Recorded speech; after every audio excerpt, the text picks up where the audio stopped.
Next question is from Justin Lifts Weights. Oh, he does, doesn't he? No, he doesn't.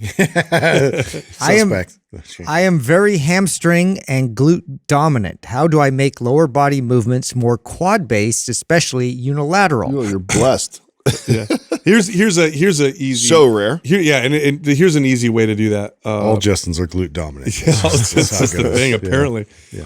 Here's a easy way to do it. When you do your lower body exercises like squats, lunges, wear squat shoes. Yeah, elevate the heels. Yeah, elevate the heels a little bit. That'll increase the amount of knee flexion and extension, which is going to activate the quads a little more. So I typically don't recommend that to people, but that's one way to do it. Literally, while you're doing your barbell squats, elevate your heels, and your form will change to put more of the demand on the quads. Step ups, lunges, leaning your chest forward, Sissy feet squats. lower on a leg press. There's a lot of different ways to by changing the angle for you to put more emphasis on the quads instead of the glutes. Now, the easiest also, if you ever want to, anybody who's listening, if you want to emphasize a body part, the easiest way to do it is to work that specific body part at the beginning of the workout. Yeah.